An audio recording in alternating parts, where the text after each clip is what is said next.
국정 철학. 네. 시작하세요. 보다는 국정 기조가 낫겠어. 뭐든. 문재인 대통령의 국정 기조가 뭘까? 문재인 대통령은 우리 일부에 복을 타고 나타난 예. 왕자다. 예. 이렇게 얘기했잖아요. 그래서 그 복이라는 것은 객관적인 정세를 얘기하죠. 근데 객관적인 정세를 봤을 때 가장 유리한 정세다. 예를 들면 김대중 대통령 때는 DJP 연합 예. 그리고 무엇보다도 외환위기 상황이었죠. 그래서 외환위기를 극복하는데 너무나 급급했어요. 그럼요. 근데 그때 너무 김대중 대통령이 외환위기를 뭐 1년 만에 졸업하겠다. 근데 저는 그것이 약간 그때 실책이라고 생각했습니다. 왜냐하면 위기 상황을 계속 불러일으키면서 개혁 작업을 했어야 되거든요. 근데 너무 지금 국민들이 고통을 받기 때문에 그냥 그런 어떻게 보면 전략적인 어떤 입장을 떠나서 그냥 진짜 외환위기를 졸업하는데 너무나 급급했어요. 급급하고 나니까 정권 초기가 다 흘러간 거야. 그러고 나서 그 와중에 김종필 국무총리를 임명해야 돼 6개월 동안 또 야당이 발목을 잡아서 임명을 안 해줬어. 네. 그러다 보니까 국정 초반기에 개혁적인 작업을 하지 못했어요. 그러다 보니까 결국은 김정일 국방위원장과 정상회담을 통해서 어떻게 보면 개혁의 동력을 삼으려고 했으나 그게 잘 되지 않았던 이런 상황이었고요. 네. 국난 극복이 가장 우선적이었으니까. 그렇습니다. 그리고 뭐 햇볕 정책. 그렇습니다. 대표적인 정책은. 그리고 노무현 대통령 때를 생각해 보면 너무나 소수 정권이었고 그리고 분당이 있었고 그리고 탄핵이 있었죠. 그러다 보니까 2003년도에 취임을 했는데 2004년도 3월 12일 날 탄핵이 됐어요. 그 탄핵하면서 또 몇 달간 소진하고 그리고 생각해 보면 노무현 대통령 국정 초반기에는 검사와의 대화가 가장 상식적인 사건이에요. 그리고 반발하고 검사들은 이런 얘기도 했어. 어디서 들리는 거 보니까 83학번이라며요. 그럼 저랑 동기네요. 뭐 이렇게까지 얘기를 하고. 그리고 뭐 조롱이죠. 조롱이죠. 대학교 못 갔지 뭐 이런 그렇죠. 거. 고졸이잖아 당신. 네. 완전 무시하고 대통령. 그러니까 대통령이 뭐라고 얘기했냐면 막가자는 거죠. 이거는 그 전이야. 그 후야. 그 대통령의 개인적인 그런 약점을 얘기한 자리가 아닙니다. 예. 이렇게 얘기를 했죠. 국회의원 표시했죠. 네, 그러면서 강금실 법무부 장관이 입각을 했는데 실질적으로 검찰 개혁을 하지 못하는 그래서 국정 초반기에 어떻게 보면 힘쓰다가 좀 이렇게 여러 가지로 힘든 상황이었어요. 이것이 이제 민주정부 3기 집권 초반기 상황이었는데 지금은 너무나 그 시기에 보면 객관적으로 너무 좋은 시기죠. 일단 야당이 질의멸절하고요. 가장 큰 표차로 승리를 했고요. 그리고 박근혜 국정농단 사건이 있기 때문에 상대적으로 지금 당 지지율이 엄청나게 사상 최고로 높고 있고요. 그리고 국민들의 열렬한 박수가 있고요. 이런 상황 속에서 문재인 대통령은 그야말로 실력 발휘를 그냥 뭐 거침없이 파죽지세로 지금 하고 있다라는 건데 또 도와주기까지 해요. 상대방이. 검찰의 돈봉투 사건이 터지면서 여차하고 그냥 팍 들어갔죠 지금. 그런 상황이고요. 그리고 문재인 대통령이 첫날부터 열흘간을 너무 잘했습니다. 그 로드맵이 아마 있었을 겁니다. 그래서 대통령이 업무 지시로 할 것을 탁탁 해버렸어요. 그것은 뭐 누가 야당이 반대할 수도 없고. 그래서 미세먼지, 국민들이 지금 심각한 민원 상황이죠. 미세먼지 없애다. 미세먼지, 기간제 교사 순직 인정, 뭐 국정교과서 폐지, 국정교과서 폐지하려고 우리 몇 년 동안 이렇게 생고생을 했잖아요. 말 한마디로 해결되는 거야. 이런 것을 보여줌으로써 다시 지지율이 높아지면서 시너지 효과를 이루면서 더 큰 지금 힘을 갖고 국정을 지금 운영하고 있는데 지금 촛불 정신 10대 기업 뭐 전교조 합법화를 제외하고는 대체적으로 다 이루어질 것 같아요. 그래서 결국은 언론 개혁 문제까지 건드리지 않을까. 그런데 한 가지 좀 우리가 조심해야 될 것은 열린우리당 때 4대 개혁 입법 그 한 법 하나 처리하기도 어려운데 4개를 묶어버림으로써 반대 세력들의 연대화를 꾀했거든요. 그것은 절대 하면 안 되거든요. 그러니까 부유세 있잖아요. 종부세. 종부세 같은 경우도 실제로 조세저항이 일어날 상황이 아니거든요. 그래서 세금을 올릴 때는 30만 명 이상이 조세저항을 없게 해라 하거든요. 근데 종부세는 몇만 안 돼요, 그거. 그러면 6억 이상이 냈으니까. 근데 그것도 사실은 전수를 잘못 쓴 거거든. 그러다 보니까 저항이 엄청났었는데 지금 아까 손수호 변호사도 얘기했지만 자칫 잘못하면 저들이 또 노리고 있다. 하이에네처럼. 근데 그게 뭐냐면 반대 세력들의 결집, 반대 세력들의 연대 이것을 최대한 흐트러뜨려야 되거든요. 그래서 그런 부분은 지혜롭게 잘 할 것으로 보고 있고요. 그래서 초반기는 대단히 성공적이고 아주 만족한다라는 건데 100일 작전을 또 내놨습니다. 국민의 나라 위원회에서 이 100일 작전은 이제 조금 중장기적으로 국정의 기조를 바로잡고 개혁 동력을 확보하면서 간다 이런 거고 그 다음에 중기 프로그램은 내년 지자체 선거까지 어떻게 할 것인가. 그 부분에 대해서는 이제 개헌 문제도 마무리해야 되고요. 검찰 개혁도 완수를 해야 되고요. 그 다음에 일자리 창출에 성과를 내야 되고요. 뭐 노동 시간을 단축하거나 비정규직 문제를 해결하거나 뭐 이런 공약했던 것들을 일단 1년 정도 지났을 때는 성과를 보여야 되거든요. 그래야 중후반기를 안정적으로 가져갈 수 있는데 대체적으로 로드맵은 잘 짜져 있는 것 같다. 예. 그리고 객관적인 정세도 좋고 예. 그리고 준비된 정도도 탄탄하다. 그래서 오늘 봉화마을에서 노무현 대통령에 대해서 문재인 대통령이 이런 말씀을 하셨죠. 20년을 성찰해서 그리고 참여정부를 넘어서 성공한 대통령이 되어서 나타나겠다. 봉화마을에 그렇게 얘기했는데 그 부분이 실현이 되려고 하는데 이것은 대통령 혼자의 의지로 되지는 않아요. 그런데 저는 상당히 희망적인 것이 제가 판도라에서도 얘기했지만 인사하는 걸 딱 봤을 때 히딩크식이에요. 그래서 팀워크를 굉장히 중요하게 생각하고요. 히딩크가 기초 체력을 훈련을 처음부터 무작정 시켰지 않습니까? 그리고 연고를 타파했습니다.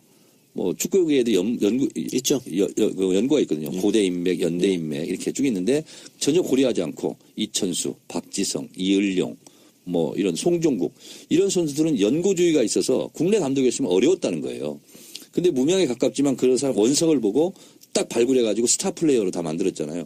그런 것처럼 이종도 총무비서관 발탁하는 거 보세요. 그리고 조국 교수도 신의 한 수고 그리고 장하성, 김상조 그리고 김동연 경제부총리는 실제로 참여정부에서 2030 프로젝트 있잖아요. 그거를 작성했던 실무자입니다. 그래서 마인드도 괜찮아요. 이 경제 부분은 삼각편대를 뜨는데 경제 정책은 헌법 119조대로 할 것 같다. 거기에 보면 경제민주화에 대한 여러 가지 조항이 있잖아요. 그래서 부의 분배라든가 그리고 공개념을 위해서 사적 재산을 제한할 수 있다. 이런 119조대로 가지 않을까 이런 생각을 하고 있습니다. 그래서 능력 유지의 인사. 그렇습니다. 그리고 외교, 안보, 국방 여기도요 팀플레이로 지금 그 라인업을 형성하고 있거든요.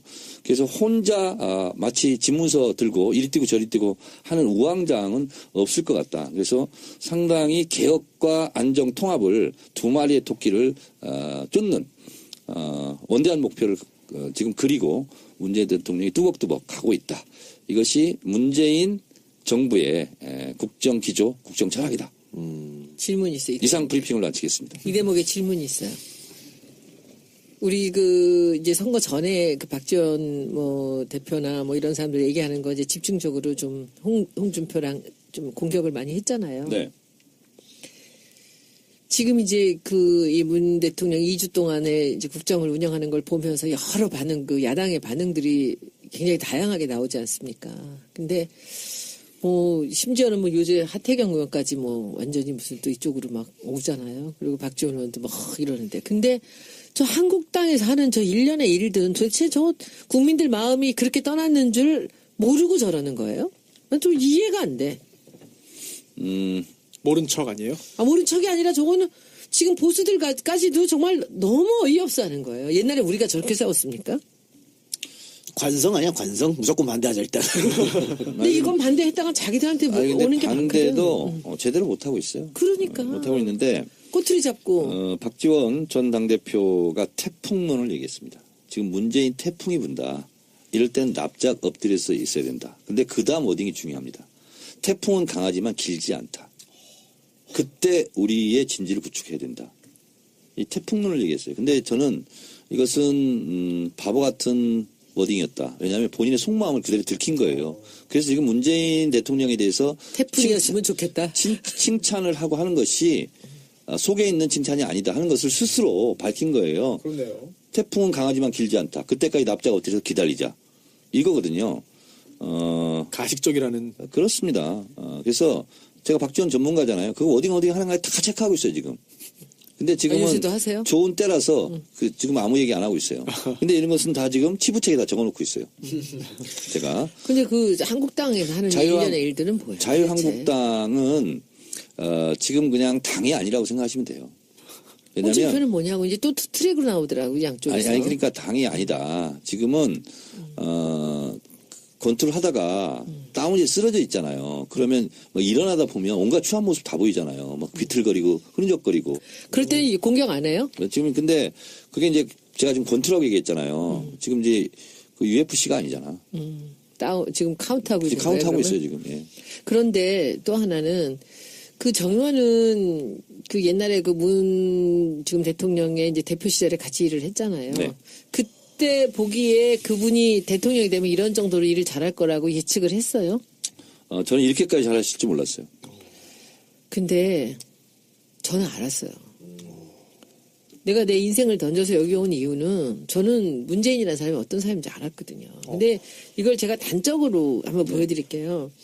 이분은 예스는 금방 해요. 본인이 공감하는 거는 바로 예스를 하는데 노는 대답을 안 하세요. 그냥 그 노를 안 하는 게 상대방한테 상처를 줄까 봐 안 하는 거예요. 근데 그 부분에서 다시 생각을 해서 예스를 하는 게 아니라니까. 근데 우리 그 12월 5일 생각나세요? 2015년? 무슨 평화 말이었죠? 시위. 아, 예. 그때 우리가 새정년 시절. 맞나요? 새정년 시절이죠. 새정년의 막바지죠. 하얀 목도리 하고 나갔을 때. 그때 이제 백남기 노인이 쓰러지고 나서 그 밤 사이에 SNS에서 사람들이 난리를 치면서 야당 의원들 어디 있느냐고 예. 막 소리치던 거를 보고 제가 우리 이 자리에서 얘기했잖아요. 예. 진성준 의원이 있을 때 우리 왜 안 나가냐고. 의원들 국회의원 왜 안 나가냐고. 근데 진성준 의원이 국회의원들 안 나간다고 그랬어요. 근데 그 얘기를 제가 다시 문 대표한테 또 얘기를 한 거예요. 그랬더니 문 대표가 나 그때 정말 깜짝 놀랐어요. 갑시다 그러더라고. 12월 5일날 나가기로 정해져 있었거든요. 2주 뒤입니다. 백남기 노인 사고 났을 때하고. 갑시다. 그뒤 바로 거기 이하경 의원이 있었어요. 이하경 의원 부르더니 우리 12월 5일날 국회의원들 나갑시다. 그리고 정 의원님한테 경찰청에다 얘기하라 그랬잖아요. 그래서 그때 우리가 한 30명만 나가면 좋겠다 했는데 53명이 나갔습니다. 그리고 나갔는데 거기서 그 프라자 호텔 앞에 광장에서 누가 어깨를 탁 쳐요 저를. 난 처음 가봤지. 난 평생에 처음 시위야. 그러더니 뭔가 오늘 문 대표님 와 계세요. 그랬더니 환하게 웃으면서 이런 시위 처음이죠? 그랬잖아요. 그래서 네 처음이죠. 그랬더니 해보시면 재밌어요. 이러더라고요. 그러더니 폴리스 라인으로 가시더라고요. 그러니까 문 대표가 앞에 서서 정청래 의원이 그날 굉장했어. 활약이. 딱 경찰청장이 나와가지고 딱 대응을 하니까 그 사람들이 그 비닐 옷 있잖아요. 물대포 하면 옷을 다 벗었어요. 그리고 방패도 안 들고 평상복을 하고 나와서 폴리스 라인에 서 있는데 그쪽에 국회의원들이 30명이 쫙 쓴 거예요. 그래서 거기서부터 같이 서울대 병원까지 우리가 행진을 하는데 종로를 쭉 걸어가는데 나는 그때 뒤에서 되게 뭉클했어. 문 대표가 제일 앞에 서서 폴리스하고 같이 가는 거예요. 그리고 이쪽에 국민들이 걸어가는 거야. 근데 한 친구, 이제 여기서 시민들의 반응을 제가 좀 봤어요. 그때 한 친구가 대학생인데, 저 지난주도 나왔었는데, 지난주하고 오늘하고 이렇게 다를 수가 없다는 거예요. 국회의원도 있으면 든든하죠. 그러면서 든든하고 우리를 지켜주는 것 같고, 참 좋다고 네, 이러면서 함께하는 걸어가는데, 그리고 이제 끝까지 갔습니다. 그거 아세요? 그날 이후로 폭력이 없었어요. 그날 이후로 광화문에 모든 나중에 저 새누리당 한국당 사람들 뭐 난리 사람 죽고 그럴 때 빼놓고 우리는 한 번도 이 폭력을 행사하지 않았고 과잉 진압도 없었습니다. 그래서 나중에 이제 우리 그 촛불에서 처음에는 저쪽으로 청와대로 진입한다 그래서 막 차 위에 사람들이 올라가고 근데 시민들이 쭉 둘러싸고 내려오라고 내려와. 근데 그 12월 5일, 2015년 12월 5일은 반드시 기억돼야 될 날이에요. 근데 그때 제가 평화라는 마크를 만들었거든요. 그래서 그날 이렇게 달았는데 저는 그때 제가 문재인이라는 사람 때문에 이 당에 왔지만 그 12월 5일 날 저는 확신이 생겼어요. 아, 이 사람은 믿어도 되는구나. 자기가 옳다고 하는 것은 이렇게 단호하게 그냥 결단을 내리는구나라고 생각을 했죠. 그리고 청춘 시절에는 그랬지만 저는 그 당에 들어와서는 그때를 봤고 그 뒤에 이제 당 이름 만들면서도 후반을 이렇게 딱 냈을 때 5개 후반을 냈는데 이렇게 탁 정해요. 근데 제가 이름을 만들 때 그 재벌 회장들 이런 사람들도 자기 거지만 쉽게 결단을 못 내려요. 근데 이 사람이 이걸로 하죠. 그냥 탁 정해요. 그래서 되게 굉장히 단호한 분이세요. 그리고 그 항상 듣고 다 듣고 즉답은 잘 안 해요. 아닌 것은. 근데 맞는 거는 그냥 그 자리에서 그냥 결정을 내려버리더라고요. 그래서 난 요새 하고 계신 일들이 그 힌트들이 있었어요. 그동안에. 그래서 이것이 그래서 반짝이 아니고 태풍이 아니라 아마 지속적으로 잘할 거라는 생각이 들어요. 많이 듣고 그리고 결단을 내리고. 그렇게 돼야겠죠. 제 주위에 문재인 대통령을 찍지 않은 분들이 계세요. 그런데 그런 사람들하고 친구야? 친구는 아니고 지인. 전 친구예요. 그런데 그런 분들도 지금 문재인 대통령이 잘한다. 예. 여기에 다 동의하고요. 다 동의해요. 문재인 대통령 못한다고 하는 사람 지금까지 제가 직접 본 적이 없습니다. 근데 저 두고 보자 사람은 가끔 있는데 거의 없어요. 정의 말처럼 문재인을 찍었던 많은 지지자들도 잘할 줄 알았지만 이렇게 잘할 줄 몰랐다. 그런 얘기들을 많이 또 댓글 남기고 그러더라고요. 맞아요. 근데 뿌듯해요. 뭐 12월 5일 그 하나를 보고 그 손혜원은 확신을 가졌다는데 그때는 그렇게 진짜 하셨어요. 근데 그거 하나를 가지고 지금처럼 잘한다라고 저는 예측을 못했어요. 왜냐하면 지금 사실은 제가 생각하는 상상 이상으로 잘하고 있거든요. 뭐냐면 저는 혼자 다 하시지는 않을 거야. 그러면 근데 어찌됐든 누군가는 프로그램이 있고 그리고 누군가는 조언도 하고 할 거 아니에요. 근데 저는 무엇을 높이 평가하냐면 이렇게 하자고 그랬을 때 그래 하자라고 곧바로 그걸 받아주고 본인이 직접 하는 거 있잖아요. 결정을 리더가 하는 거죠. 그러니까 잘하세요, 사실은. 그것이 저는 굉장히 지금 뭐 행보도 중요하지만 어디 가서는 이렇게 하시죠. 어디 가서는 이렇게 하시죠. 그리고 업무 지시는 이렇게 하시는데 이렇게 하셨으면 좋겠습니다 하고 참모들이 다 조언할 거잖아요. 근데 그걸 120% 본인이 지금 발현하고 있다. 이런 거고 또 하나는 참모들이 제안하지 않았지만 본인이 순간순간 판단해서 하고 있는 게 있어요. 예를 들자면 그 양천구 초등학교 가가지고 쭈그리고 앉아가지고 기다려주는 거 있잖아요. 이건 미리 예측된 게 아니야. 본인이 하고 싶어서 그냥 하는 거예요. 광주에서도 그랬잖아요. 그러니까요. 그러니까 이런 뛰어나가서 것은 그 안아주는 거. 그렇죠. 그건 누가 그럴 때는 이렇게 모른 척하고 걸어가도 끝까지 걸어가십시오. 이렇게는 안 했을 거 아니야. 그리고 안아주면서 진정성이지. 아버지 그럼 묘수에 같이 가자고. 그러니까. 그래서 실제로 가. 이런 거 있잖아요. 감동이지, 그거. 이런 것은 정말 그 본인이 그냥 순간순간 판단하는 거고 5.18 기념사 같은 경우는 참모들이 일단 초안을 작성했겠죠. 예. 근데 완성본은 본인이 했을 겁니다. 그럼요. 근데 그런 것은 오늘도 가장 돋보이는 거였어요. 예. 그리고 뭐 인사 발표할 때도 사실은 그 질의응답 같은 경우에는 참모가 한다고 미리 얘기했습니다만 대통령이 그냥 끝나고 나서 기자들한테 질문 없습니까? 바로 물어버리니까 이게 또 그 전 대통령과 확 차별화가 나잖아요. 근데 그런 모습들은 준비한 게 아니죠. 그리고 이제 노회찬 대표가 어느 프로그램에 와서 얘기를 하던데 사실은 먼저 가서 기다려주고 그 명찰 떼게 하는 거 있잖아요. 그건 돈 드는 게 아니잖아요. 근데 그것은 야당의 협조를 진짜만 이끌 수 있는 그런 거거든. 왜냐하면 사람을 기분 좋게 하면은요 안 되는 일도 돼요. 그래서 그건 굉장히 잘했는데 다 언론에 보도 안 됐다 그러면서 노회찬 대표가 쭉 얘기를 하는데 아무런 대본 없이 즉석에서 막 이것저것 의제를 가지고 중요한 의제를 가지고 다 토론했다는 거예요. 그래서 본인은 너무 깜짝 놀랐다. 준비가 많이 돼 있는 그렇게 거지. 얘기를 하더라고요. 그래서 예. 지금 하고 있는 것은 제가 상상한 이상으로 너무 잘하고 있습니다. 네. 자, 저는 추모식에서 들은 얘기 축사들이나 이런 걸 들으면서 추모사를 들으면서 제가 기다렸던 말이 하나 있었어요. 근데 아무도 그 얘기는 안 하시더라고. 그런데 그걸 이번 팔주기 가서 제가 그걸 많이 느꼈는데 문재인은 진짜 노무현이 준 선물이에요. 예. 그렇잖아요. 근데 그게 노무현 대통령이 아니었다면 우리가 문재인 같은 대통령을 만날 수 있었을까? 네.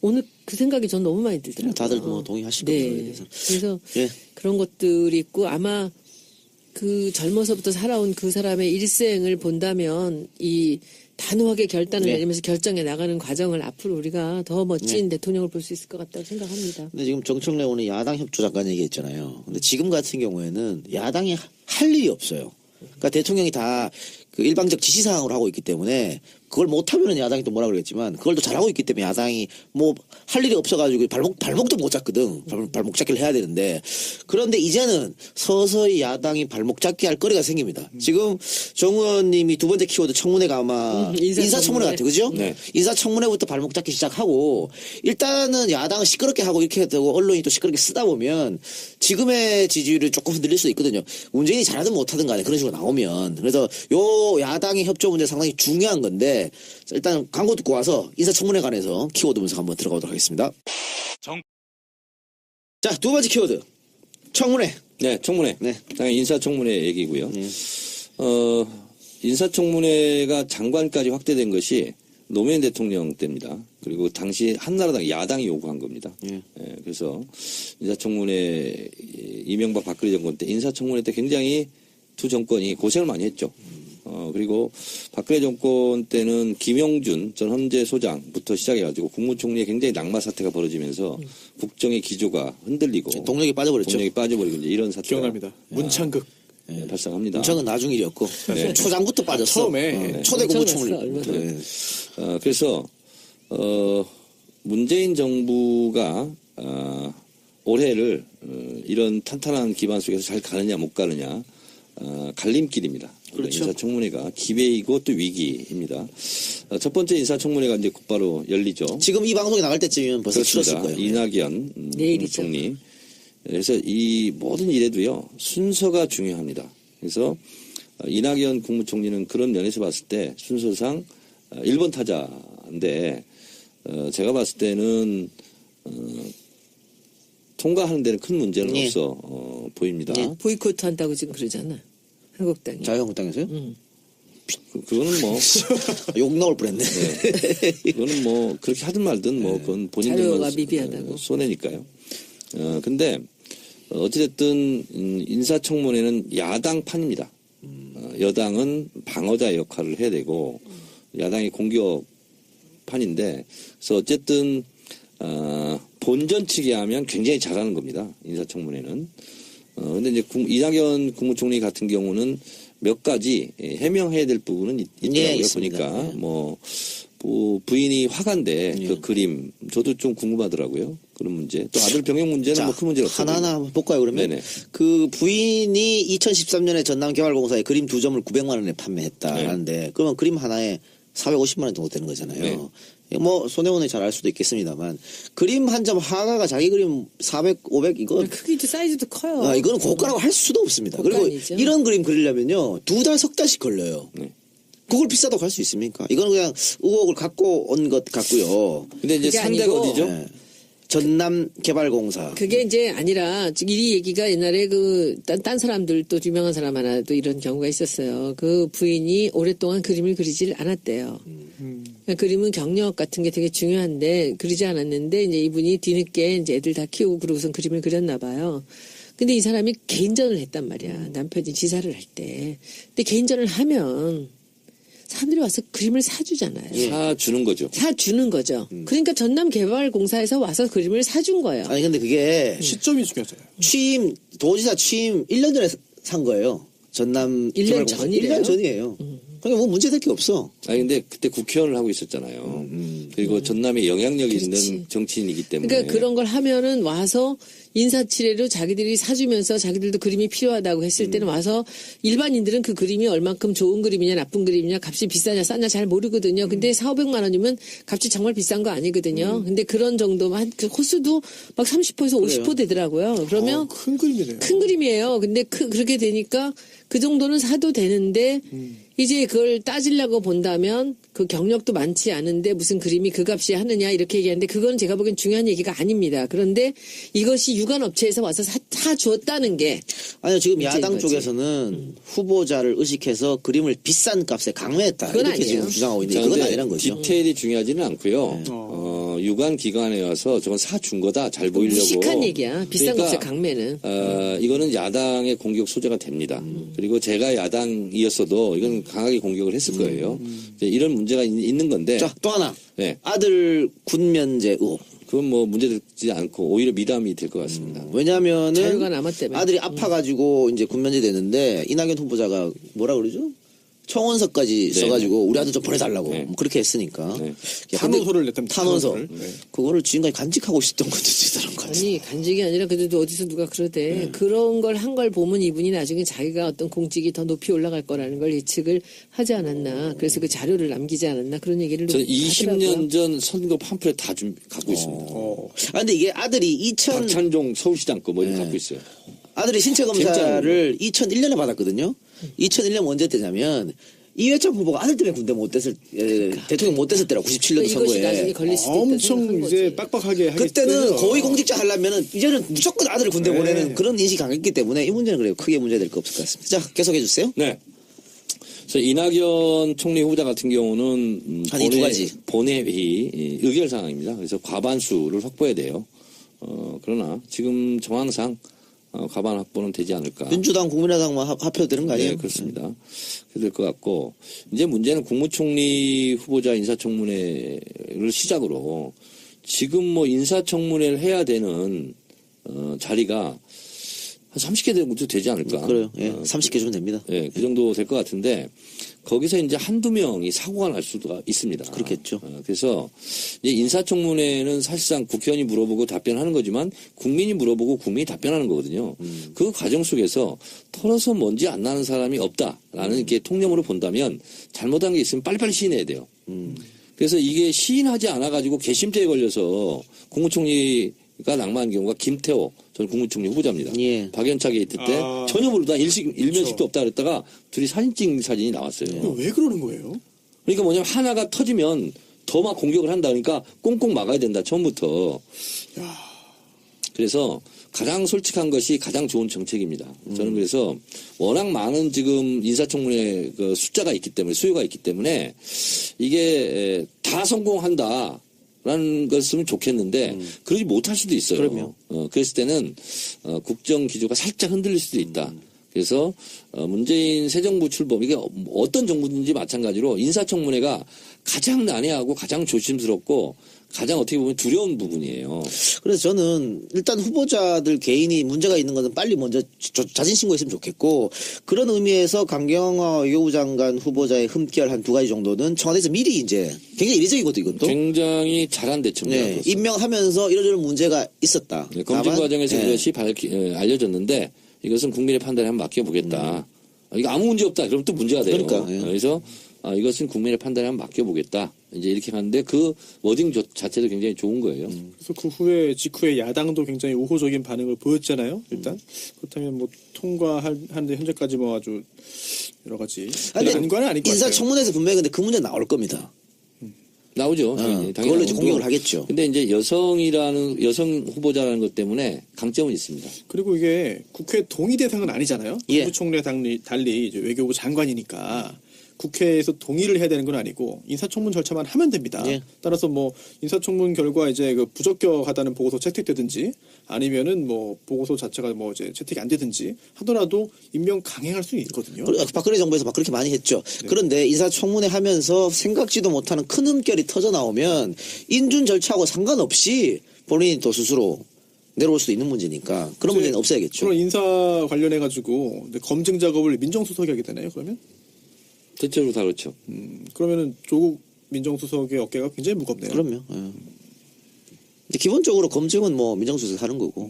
근데 뭐 인사수석이랑 뭐 이제 다양한 얘기를 나누겠죠. 예. 그러니까 이제 미국 청문회 같은 경우는 한 1000가지 체크리스트를 미리 줍니다. 예. 그리고 본인이 다 체크하게 하고요. 그다음에 그걸 받아가지고 그리고 각 기관에서 다시 검증을 하거든요.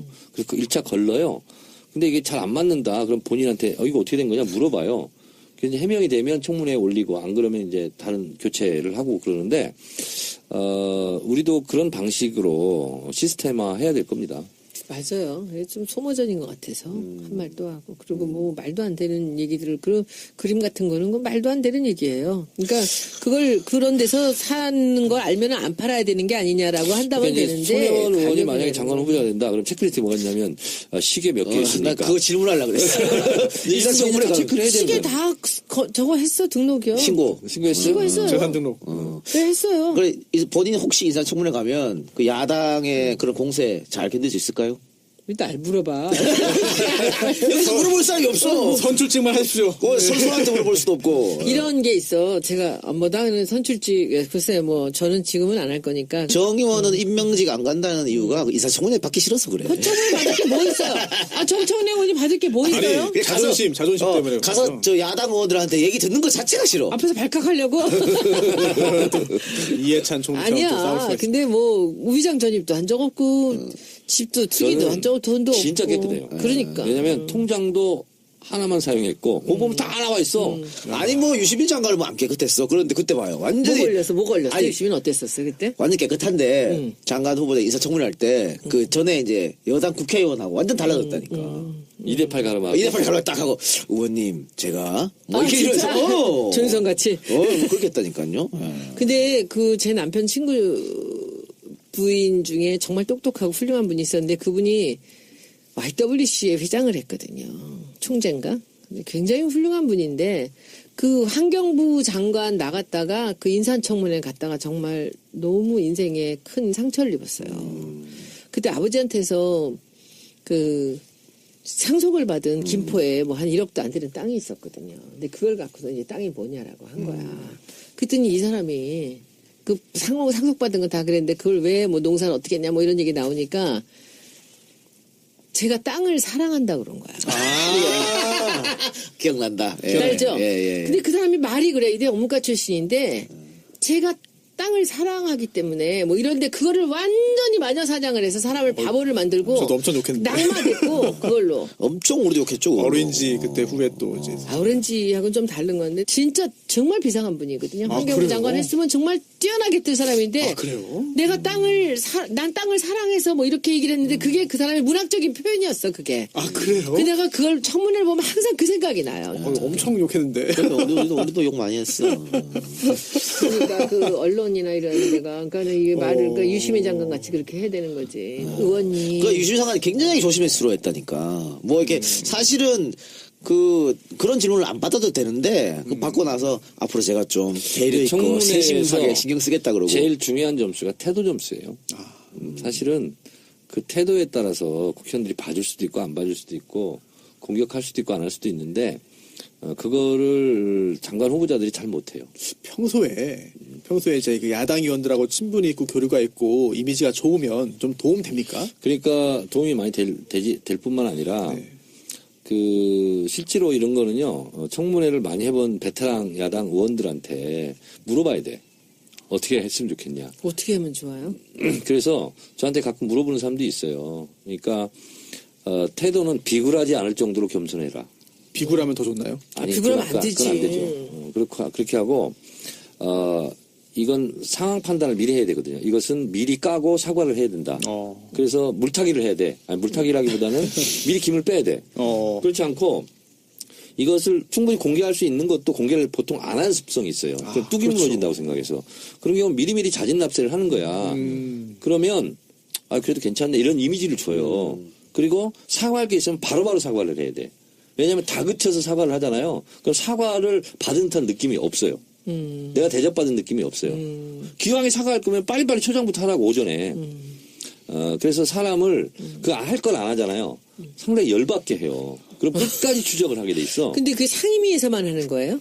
인사청문 특별위원회가 특별위원회를 만들어졌죠. 구성해서 하는 게 있고 상임위 소속이 아닌 경우. 예를 들면 우리 문화부 장관에 누가 가면은 문화부 그 당연하죠. 상임위 교분위만 하는 교문에서 거예요? 하는 거죠. 예. 그리고 이제 국무총리는 특별위원회를 구성하고.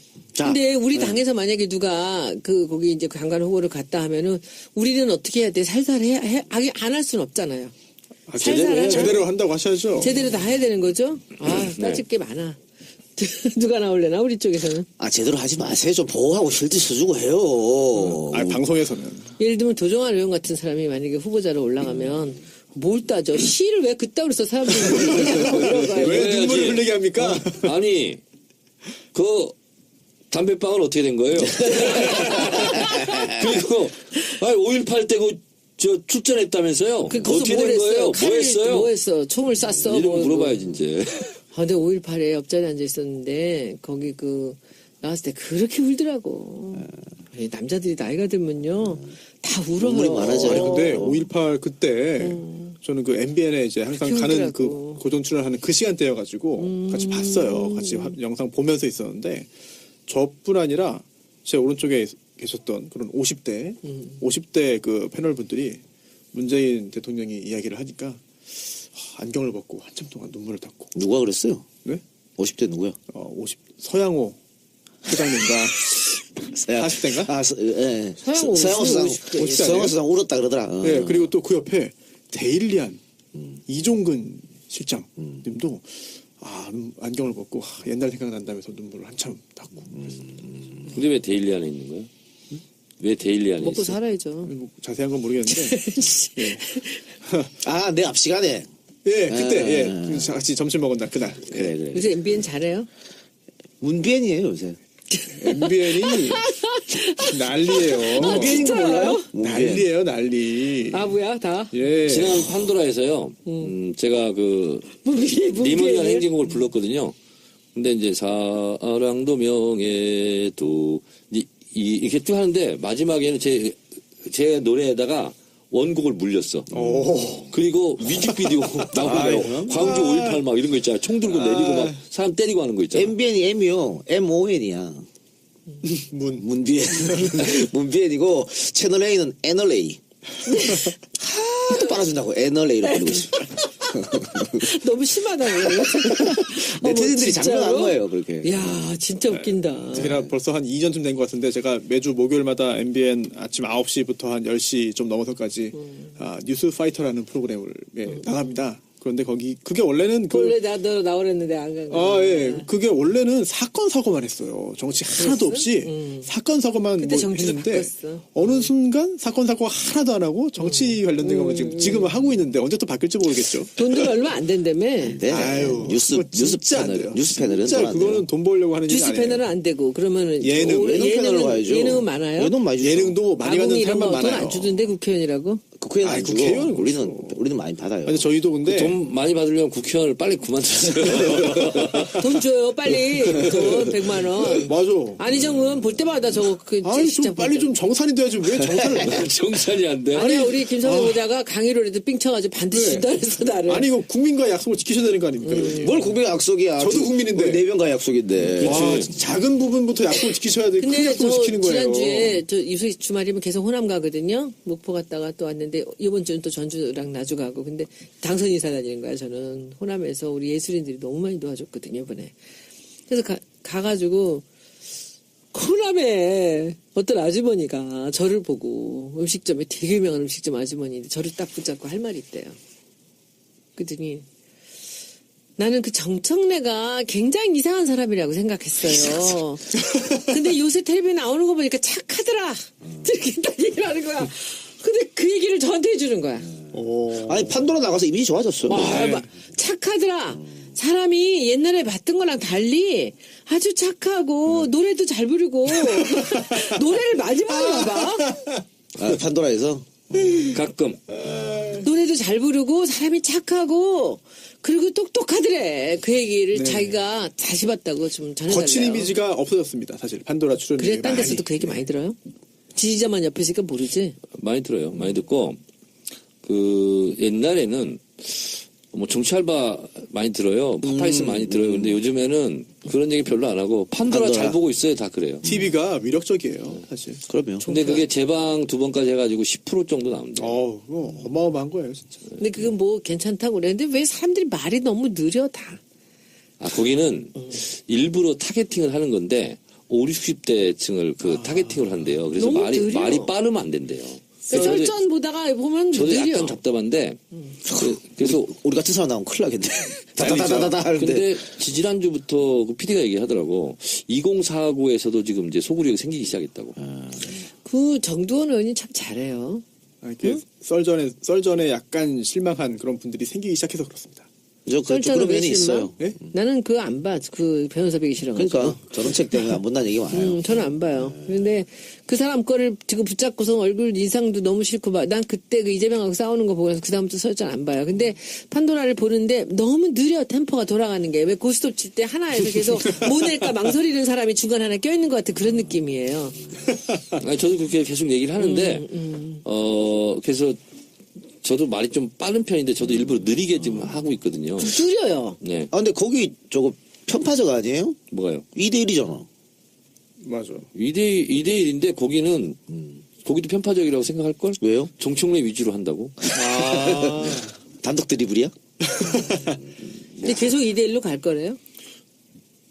아니 근데 그렇게 해도 뭐 그렇대요. 하여튼 어쨌든 이 인사청문회라는 것은 검증하고 검증해도 재판하고 비슷한 거예요. 손수 변호사님 있잖아요. 네. 준비했는데도 불쑥불쑥 튀어나오는 게 재판이잖아요. 그렇죠. 그런 것처럼 청문회도 그렇거든요. 그래서 저는 조금 걱정스럽게 앞으로 좀 이렇게 예의주시하고 있습니다. 재판과의 공통점이 또 하나 있는 것 같습니다. 네.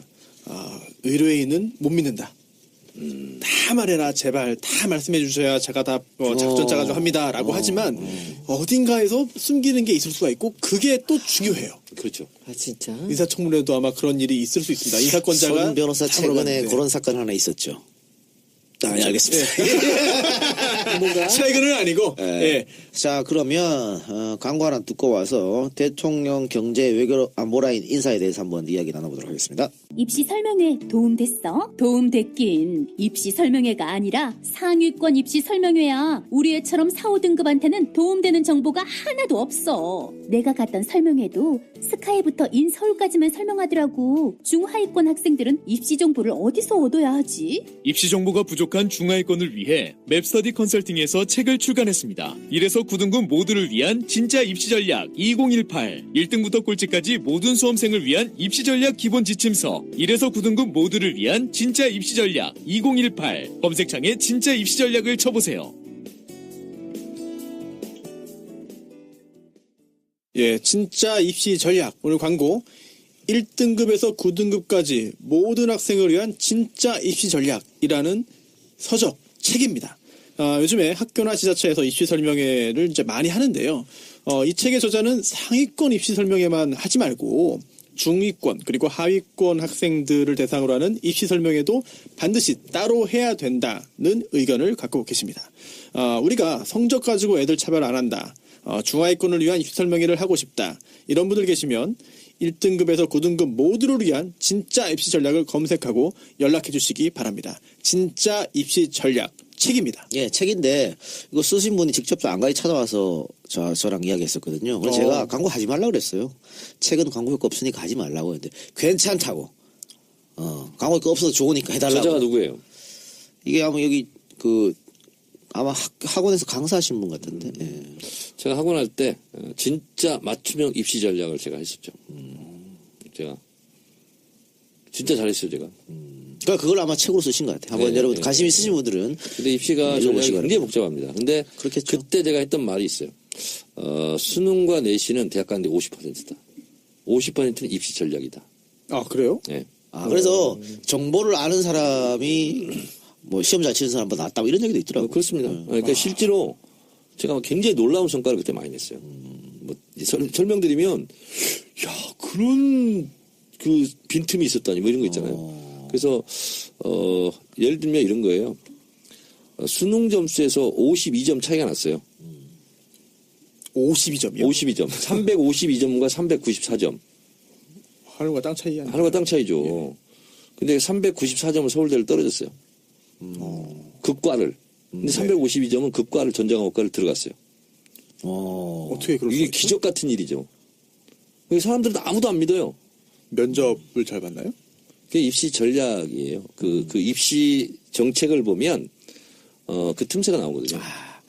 다시 교육계로 돌아갈 생각 없어요? 없어요. 근데 사람들이 다 안 믿는 거예요. 수능 394점은 그 똑같은 과인데 떨어지고 352점이 붙었어. 알겠습니다. 어쨌든 진짜 네. 입시 전략 책 많이 사주시고요. 네. 그 내용 저도 좀 궁금합니다. 여기 저도 있어요. 읽어보세요. 아, 그래요? 여기 있어요. 안가에. 예. 가져가면 안 되고 사야죠, 저도. 네, 그렇게 하시기 바랍니다. 자, 왜? 주변에 어떻게 대학교 갈 친구 있어요? 아니요. 그래도 한번 보겠다. 첫째 뭐 이제 10살인데. 알겠습니다. 자, 대통령이 경제, 외교, 안보라인 인사를 했습니다. 김동연 경제부총리, 흑수저 출신이죠. 상고 나와가지고 야간대학, 국제대학 다니면서. 그러니까 낮에는 은행 다니고 밤에는 야간대학 다니고. 그래서 1교시 수업은 거의 못 들었다 하더라고. 그래서 1교시 수업 D 맞고 이랬는데 야간대학 다니면서 그렇게 공부하고 2학년 때 이제 고시시험 쳐서 패스해서 공무원이 됐고 보니까 김영삼 정부부터 일했더라고요. 그래서 5개 정부를 거쳤고 말 그대로 능력 있는 사람을 인선한 게 아닌가 이런 생각 들고. 그 당시 덕수상고죠? 덕수상고. 예. 예. 그때 덕수상고 뭐 서울 여상 되게 유명했었는데 그때. 그리고 정책실장의 장하성 교수. 근데 장하성 교수는 누가 봐도 안철수 쪽 사람이었었는데 삼고초려 했다고요? 문재인 대통령이 직접 근데 전화해서. 이제 뭐 그렇게들 얘기하는데 실제로 이번 대선에는 관여하지 않았대요. 그리고 이제 안철수랑 헤어진 거죠. 전에 이제 몸담았고 2012년도에는 빡세게 들어왔던 것 같은데 그랬던 것 같고 그리고 예를 들면 뭐 강경화 외교부 장관 후보자도 반기문 사람 아니냐. 그런데 문재인 대통령의 강점이 인사정책에서 그런 거에 연연하지 않더라고요. 그리고 불러다가 인재를 발굴해서 등용하면 그게 문재인 사람 되는 거예요. 그래서 그거는 아주 잘하고 있는 거예요, 지금. 근데 지금 국민경제자문회의 부의장 장관급이라 그러더라고요. 여기 이제 김강두 교수를 임명했지 않습니까? 네. 그러면은 장하성 교수, 김강두 교수는 색깔이 다른 분들이잖아요. 조화가 잘 될까? 이런 이야기도 있더라고요. 그런 점을 궁금해 하실 텐데 네. 이게 경제도 정치도 날개 하나로 날 수가 없잖아요. 양쪽의 날개로 날아야 높이 날 수 있잖아요. 그런 것처럼 장하성, 김상조 같은 분만 있으면 또 실제로 불안해하는 경제 관료들도 있고 불안해하는 경제 주체들도 있을 거 아닙니까? 그런 쪽에 안정적인 시그널을 보낼 수 있는 거고 저는 앞으로 검찰 인사도 그렇게 될 거예요. 강온 같이 달 겁니다. 근데 결국은 어디에 방점을 찍느냐 이거에 따라 달라지는 거 아니겠어요? 저는 그래서 굉장히 균형 잡힌 인사를 하고 있다. 그래서 개혁과 통합이 어떻게 되면 플러스 마이너스처럼 양극적인 것처럼 보이잖아요. 근데 저는 두 마리 토끼를 다 잡는 것이 그것이 올바른 인사 정책이고 경제 정책이다 이렇게 예. 보고 있어요. 그럼 외교안보 특보에 문정인 교수, 홍석현 전 중앙일보 회장이 임명됐는데 이 특보 자리가 없어졌다가 지금 이번에 다시 부활한 거 아니에요? 그 두 사람도 지금 극과 극이죠, 사실. 예. 근데 저는 그냥 단순화시켜서 말하면 오해 없기 바랍니다. 단순화시켜서 말한다면 외교 통일 안보는 문정인 교수가 키맨이 될 것 같아요. 그리고 경제 부분 있잖아요. 경제 부분은 장하성 교수가 키맨이 될 것 같고 그렇습니다. 그렇게 본다면 실제로 문재인 정부의 칼라는 이미 다 드러난 겁니다. 그래서 남북 관계는 대화의 방점을 둔 남북 화해 결국은 김대중 대통령의 햇볕 정책을 계승한 그런 기조로 갈 것이고 그러다 보니까 통일부가 발빠르게 민간교류 허용하겠다 예. 이렇게 나오지 않았습니까? 삼성 같은 경우는 벌써 그 있잖아요. 그 유령이사 페이퍼회사 그거 페이퍼 지금 컴퍼니 조사 컴퍼니. 들어갔잖아요. 네. 지금 그러니까 삼성건설을 수주했던 그 갑자기 이름이 생각이 안 나는데 거기 지금 조사 들어갔어요 벌써. 그래서 불공정 거래 담합 이런 거 조사하겠다. 내부자 거래 이런 거 있잖아요. 근데 이제 공정거래위원회에서는 실제로 가장 지금 수건 사업이랄까 민원 사항이 시민단체들에서 전속 고발권 폐지 문제입니다. 네. 그러니까 전속 고발권이라는 게 무엇이냐면 기업과 기업 간의 불공정 거래 이것이 사실은 형사 고발되고 바로 검찰이 수사를 해야 되는데 기업 활동을 위축시킨다고 해서 그 고발은 공정거래위원회만 전속으로 할 수 있어요. 기업 간의 거래에서 나오는 이렇게 불법이나 이런 것은 그러다 보니까 지금까지 공정거래위원회는 대기업의 갑질 이런 것을 막고 중소기업을 보호해야 되는 건데 대기업 위주로 가서 전속 고발을 안 해버려요. 그러니까 기업들은 맨날 당하고 중소기업들은 불합리한 거 당하고 하더라도 공정거래위원회로부터 보호를 못 받았거든요. 그러니까 하도 그러니까 이제 감사원과 중소기업청 이런 데서 전속 고발권이 아니고 고발 요청을 할 수 있게 했어요. 그 공정거래위원회. 근데 공정거래위원회에서 그냥 쌩까버리면 끝나는 거예요. 그래서 전속고발권 폐지가 이게 개혁의 바로미터입니다. 근데 김상조 공정거래위원장 후보자도 전속고발권 폐지에 앞장섰던 사람일 거예요. 그러면 과연 이게 사실은 혁명적 변화거든. 공정거래 입장에는. 그래서 전속고발권을 과연 어떻게 할 것인가. 이것도 아마 관전 포인트입니다. 예. 장하성 교수가 이제 뭐죠? 장관이 된 건가? 아니 뭐지? 정책실장. 정책실장. 그 여동생이 장관이었잖아. 그 집안은 장하진. 그 집안은 뭐 다들 뭐 명문가죠. 예, 예. 예, 호남 명문가 아닌가요? 예, 맞아요. 예. 예, 그래서 그 동생이 여동생 그 밑에 또 동생이 저랑 제 후배인데 굉장히 그림을 잘 그리는 데미드 나온 친구인데 그 오빠 언니가 다 장관. 맞아요. 급으로 예. 이렇게. 이게 그 공정거래법이라고 부르는 그 독점 규제 및 공정거래에 관한 법률에 아까 그 정 의원님 말씀하신 그런 규정들이 들어있어요. 근데 이게 아까 의원님 지적하신 대로 재벌들을 오히려 봐주는 역할로 지금 악용이 되고 있습니다. 그 규정들이. 그렇죠. 그런데 이게 문제가 있다.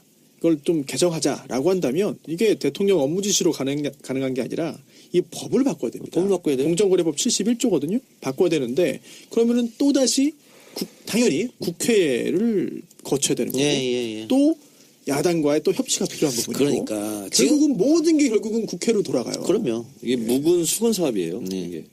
그래서 계속 협치 얘기를 강조하는 거죠. 여소야대 정국이기 때문에. 자, 이 대통령의 인사 이야기를 하고 있는데 지금까지 인사 보면은 뭐 그동안 언론이나 정치권에서 이름이 오르내렸던 하마평 올랐던 사람들은 대부분 안 되고 있어요. 대부분 안 되고 있고 탕평 인사 또 화합 인사 뭐 이렇게 나가는 것 같은데 지금 주진영 박사도 금융위원장 하마평 오르고 있던데 뭐 모르죠. 그건. 난리가 났어 지금 재벌들이 엄청나게 지금 긴장하는 거죠. 그래서 저는 주진영은 금융위원장은 안 했으면 좋겠어. 김상조 교수는 그 삼성 담당이에요. 우리 그 청문회 때 재밌었던 얘기가 거기 김종중 사장이 와 있었잖아. 근데 굉장히 가까웠거든요. 근데 거기서 그거 하고 나서 나갈 때 청문회 그 참고인으로 나갈 때 인사 눈도 안 마주치더래. 그랬어요? 김상조가 그럴 줄은 몰랐다는 거지. 근데 원래 뭐 삼성을 너무 잘 알고 있으니까 삼성 저격수인데 그 주진영은 금융 관련된 거는 빠삭하게 알고 있으니까 저는 사실은 그쪽으로는 가서 서로 같이 피 묻히고 할 필요 없을 것 같아. 김상조 주진영이 청문회 때 참고인 투톱이었죠. 참고인 투톱이었는데. 글쎄 뭐 대통령이 생각이 있겠죠. 뭐 생각이 있겠으니까 좀 그럼요. 지켜보기로 하고요. 뭐 본인 별로 원하지도 않아. 예. 대통령의 인사 앞으로 또 더더욱 기대가 됩니다. 지금까지 너무 잘해줬기 때문에 앞으로 어떤 또 인물들이 발탁될지 좀 기대를 해보고요. 앞으로 장관 인사 같은 경우는 이게 이제 문재인 대통령도 더불어민주당 정부다 했기 때문에 몇몇은 아마 입각하지 않을까 그런 상상을 해봅니다. 이제 국무총리 인사 청문회 통과되고 나면은 또 국무총리가 또 재청할 수 있잖아요. 그렇습니다. 그 이낙연 후보자 같은 경우에도 벌써 뭐 생각 있는 사람이 있다 뭐 이런 얘기를 하고 있던데 좀 더 협의를 해서 좋은 사람이 나오리라고 생각됩니다. 나는 예. 내가 이제 임명직 진출은 안 한다고 했기 때문에 안 할 건데 예. 난 진짜 해보고 싶은 게 뭔지 알아요? 예. 통일부 장관.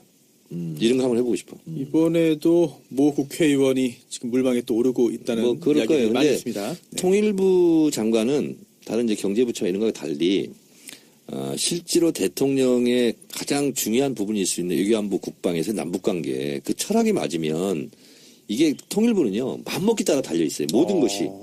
그러니까 이명박 박근혜 정권 때 있잖아요. 통일부 예산의 65%가 불용 처리됩니다. 왜냐하면 남북관계 하는 게 없기 때문에 예산 책정해놓고요 65%가 불용이에요. 왜? 월급만 30% 다 가져가고 통일부 직원들 남북관계 사업하는 게 없어. 그러니까 통일부 장관 한 일이 없어요. 예산 안 쓰면 다음 해에 또 깎이고 또 없어지고 그런 그래서 잘하기가 어려운 부처잖아요. 통일부 장관이. 근데 이제 남북관계 잘 풀리고 대통령 통치 철학이 있으면 통일부 장관은 진짜 신명나게 일할 수 있어요. 우상호 의원 물망 오르고 있잖아요. 뭐 근데 뭐 하마평이니까. 맞나요? 근데 이건 모르죠 뭐 어떻게 될지. 마인드만 돼 있으면 하기가 그래도 수월한. 뭐 수월하다고 말하면 좀 어폐가 있지만 어쨌든 좀 잘할 수 있는. 근데 이거는 통일부 장관이 할 수 있는 게 별로 없어요. 아 그래요? 대통령 뜻에 따라 하기 때문에. 내일이 오이사예요. 오이사 좋지. 내일이야. 오이사도 알고 계시네. 요새 알았어. 여기 들어와서 안 게 한두 가지가 아니야. 5.18만 앉았더니 오이사도 알고 계시네. 이제 겨우 그 강경화 누구지 지난번에 어떤 분 그 보훈처장 피우진. 난 그거 내려가면서 기차 안에서 배웠잖아. 어떤 거? 임을 위한 행진곡을. 그런데요. 한 번도 안 불러봤는데. 그럴 수도 있죠. 한 번도 안 불러봤지. 그럴 수도 있죠. 그때 시위에 12월 5일날 시위 처음 나갔대잖아요. 피우진 그 본처장 그 발탁한 거라든가 이 정도 총무비서관 발탁한 거라든가 이런 게 그런 거 보면 딱 내 스타일이야. 문재인 대통령. 저도 그런 거거든. 왜냐하면 그런 분들을 발탁해가지고 이렇게 키워줘야 되는 거예요. 그래야 이 사회가 평등한 사회. 문재인 대통령이 뭐라 했어요? 기회는 평등하게, 과정은 공정하게, 결과는 정의롭게. 그게 딱 맞는 그러니까 뭐 인사죠. 이 정도 비서관 같은 경우에 문재인 대통령하고 연이 전혀 없었다고 일면식도 없었다고 하고 또 피우진 중령 같은 경우에는 또 정의당 비례 신청했던 분이더라고요. 네네. 그러니까 네. 출마를 했죠. 당선이 그러니까 안 된 비례. 거죠. 예. 그러니까 나하고 어떤 색깔이 달라도 인연이 없어도 능력이 있으면 쓴다는 거 아니겠어요? 네. 그게 좋은 사회인 거죠. 아니 정 의원님은 뭐 어차피 임명진 안 한다고 했지만 네. 그래도 간다면 통일부 얘기했잖아요. 네. 평양 대사 어때? 평양 대사는 야. 마지막 자리야. 80 정도 돼가지고. 아니 초대 평양 대사 박지원 의원이 꿈꾸고 있으니까 뺏으라고. 근데 제가 이제 사실은 통일 문제에 대해서 1988년 대학 4년 때부터 지금까지 붙잡고 있는 최대의 정치한 이유이고 아젠다예요. 그리고 남북 관계가 풀리지 않으면 모든 부분이 다 이게 피가 통하지 않고 혈이 통하지 않는다. 기와 혈이 막히는 거다. 그래서 하는 건데 나는 문재인 정부에서 무엇보다도 남북 관계에 성공하는 정권이었으면 좋겠어요. 네. 그래서 마인드가 되는 분을 진짜 잘 발탁해서 남북 관계를 확 뚫었으면 좋겠어요. 예, 통일은 안 되더라도 통일의 발판을 마련해야겠죠. 저는 하고 싶은 게 아까 오이사 얘기 나오다 했는데 저는 이제 그 민간 교류 중에 제가 두 가지 관심 있는 게 있습니다. 하나는 한옥. 개성에 가면 그렇게 한옥이 많이 보존이 돼 있대요. 그래서 우리나라 건축하는 사람들 중에 이제 한옥에 관심 가지고 있는 굉장히 깬 그 건축가들이 걔들 꿈이 그거예요. 개성에 가서 그들이 한옥을 어떻게 그 진화시키면 살았는지를 보고 싶다는 거예요. 아궁이는 어떻게 했는지, 부엌은 어떻게 해결했는지, 창틀은 어떻게 하는지 이걸 보고 싶다는 거예요. 그래서 제가 그 문재인 대통령한테 그때 대표실에를 그랬어요. 우리가 이 교류는 막혀 있지만 민간 교류들을 할 수 있는 방안을 생각해보자 해서 제가 그때 그 한옥 생각을 했고 또 하나는 이제 국어를 연구하는 사람들 중에서 우리가 해방 이전에 그 이익노 선생하고 최연배 선생하고 조선어학회 하다가 이분들이 남북으로 갈라지면서 각 남북의 그 이제 그 언어들을 그 국어를 이제 정리를 했던 거죠. 근데 그것이 이제 세월이 지나면서 서로 다르게 발전이 된 거죠. 네. 그래서 이것을 국어학자들이 여러 사람들이 이것을 여러 경로를 통해서 북한하고 교류를 하려고 노력하고 있는데 이것을 공식적으로 한번 해봤으면 좋겠어요. 그래서 뭐 사전도 좀 새로 만들고 지금 너무 이질감이 있어요. 예. 그러니까 우리가 상대 거를 우리 걸로만 뭐 다 같이 통일하자 이런 게 아니라 서로 어떻게 그러니까. 변화되어 왔는지 예. 똑같은 단어를 두고 왜 저쪽에서 하고 우리하고 다르게 이제 변화되어 왔는지 이것을 한옥은 우리는 없어요. 우리 한옥은 다 옛날 한옥을 그대로 복원하는 거지 얘네들은 살면서 진화시켜 갔다는 거죠. 그래서 저는 그 한옥하고 우리 말과 글에 대한 거를 둘을 꼭 민간 교류를 하고 싶어요. 그리고 교문이고 이건 두 개 다. 박근혜 정권까지 그래도 참여정부 때 시작한 것을 가장 끝까지 그래도 끊지 않았던 것이 남북 있잖아요. 결의말 큰 사전 이거 작업이었어요. 근데 그것도 결국 이제 끊어졌어요. 그러니까. 그랬는데 일에는 순서가 있어요. 예를 들면 축구공을 망치로 바람을 뺄 수가 없거든요. 이게 남북 관계 탱탱한 이 관계는 송곳 하나로 찔러가지고 바람을 빼야 되거든요. 긴장 상태를. 근데 그게 뭐냐면 영의와 지원이에요. 영의와 지원은 자유한국당도 반대를 안 합니다. 다만 박근혜 대통령이 오케이를 안 해서 못했던 거거든요. 그래서 제가 유통이 있으면서 유니세프 통계를 보니까 0세부터 5세까지 영양실조, 실제로 이렇게 건강에 지장을 주는 영양실조가 25%라고 그때 유니세프도 하는데 2배로 계산해야 된다고 하더라고. 그럼 50%의 북한의 0세부터 5세까지 영유아들이 실제로 건강이 위협받을 정도로 영양실조가 심하거든요. 그래서 가장 먼저 해야 될 것은 북한 영유아 지원. 아니 그리고 또 우리 지금 축산에서 우유 분유가 남아들어가죠. 남아들어가죠. 그때 정말 심각한 문제거든요. 두 번째 해야 될 게요. 그것도 해결할 수 있는 거지. 두 번째 해야 될 게 이제 야당의 반대가 없는 분야부터 먼저 시작해야 되지 않습니까? 두 번째가 체육교류입니다. 체육교류는 아무런 저항감과 반대가 없습니다. 그래서 영유아 지원을 1호로 시작해서 그리고 민간인 교류 중에서 체육 교류. 이것이 분위기를 먼저 잡는 거거든요. 예. 그래서 반대가 없는 가장 쉬운 길부터 뚫고 들어가야 되거든요. 문정부도 충분히 생각하고 있을 겁니다. 그 문제에 대해서. 그래서 지금 민간단체가 통일부에서 요구한 것도 지금 오케이 한 거죠. 그렇습니다. 예. 그렇습니다. 그리고 그 다음에 좀 했으면 좋겠는 게 뭐냐면 우리가 이번에 지금 농민 대책이 좀 없었다 뭐 이런 얘기도 많이 하고 그러는데 쌀 수매가가 제일 문제잖아요. 백남기 농민이 돌아가신 것도 결국 수매가 인상 뭐 보장하라 이런 거였는데 남아 돌아가고 있거든. 예. 창고에 싸서 보관하는 비용이 쌀값보다 더 들어가요. 예, 맞습니다. 그렇기 때문에 북한에 식량 지원하잖아요. 그러면 창고도 비고 수매가도 올릴 수 있거든요. 그래서 이것은 남도 좋고 북도 좋고 이런 것들을 먼저 시작하는 것이 저는 좋겠다 이런 생각이 듭니다. 네, 동감하고요. 자, 그러면은 우리 시간이 좀 많이 흘렀으니까 이것으로 오늘 방송을 마치겠습니다. 자, 세상을 바꾸는 정치수다 팟캐스트 정치 아래 바꾼다 88회 방송 마치고요. 저희는 다음 주 89회, 90회로 돌아오겠습니다. 자, 세 분 수고해주셨고 청취해주신 여러분 대단히 감사하고 밖에서 늦은 시간까지 안 가시고 방청해주신 여러분들도 고맙습니다. 예. 다음 주에 뵙겠습니다. 감사합니다. 네, 고맙습니다. 그러니까 잘하세요, 사실은. 그것이 저는 굉장히 지금 뭐 행보도 중요하지만 어디 가서는 이렇게 하시죠. 어디 가서는 이렇게 하시죠. 그리고 업무 지시는 이렇게 하시는데 이렇게 하셨으면 좋겠습니다 하고 참모들이 다 조언할 거잖아요. 근데 그걸 120% 본인이 지금 발현하고 있다. 이런 거고 또 하나는 참모들이 제안하지 않았지만 본인이 순간순간 판단해서 하고 있는 게 있어요. 예를 들자면 그 양천구 초등학교 가가지고 쭈그리고 앉아가지고 기다려주는 거 있잖아요. 이건 미리 예측된 게 아니야.